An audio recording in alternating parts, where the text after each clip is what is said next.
But as landed as the judges are, Honorable Speaker, we must now start asking ourselves whether we are in a constitutional democracy or what kind of governance structure we have in this country. I hear the Honorable TJ Kajwang, not my words, the Honorable TJ Kajwang is saying judicial dictatorship from his seat. But we must be careful, Honorable Speaker.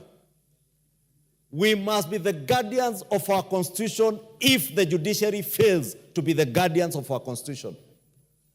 Because Parliament is the law-making body in the country.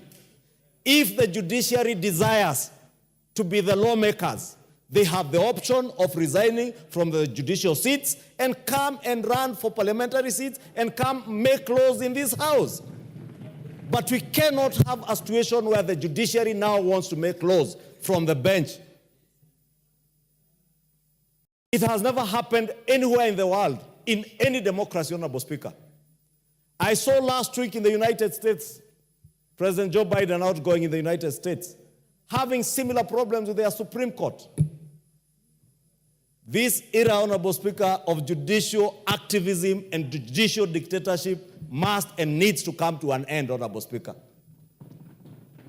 Because the judiciary is telling us that the legislative arm of government cannot legislate now. The executive arm of government will never execute anything without being superimposed on what to do by the judiciary.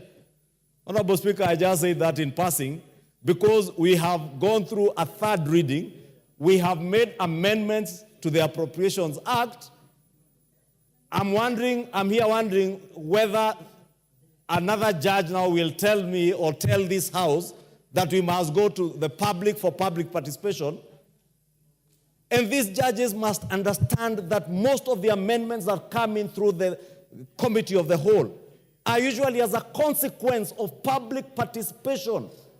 Even the Finance Act of 2023, even the Finance Bill, the rejected Finance Bill, all the amendments that came out of the third stage, the committee stage, emanated from what members of the public told their elected representatives. We do not want tax on bread. We came here, we amended the law, we removed tax on bread. They told us we don't want tax on motor vehicles. We came here, we amended. Now a judge is sitting somewhere in the courts and telling us, for you now to remove that tax, go back to the people and conduct another round of public participation.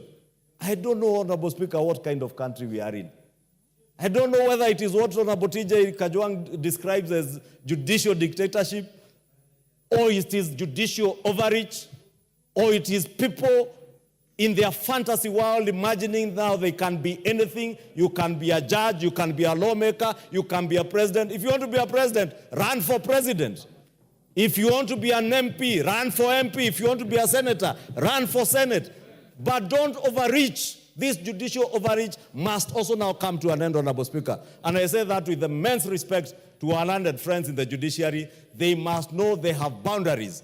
We have a country to guard, we have a country to govern. This country can only be governed and become a country if we do so under the rule of law, Honorable Speaker.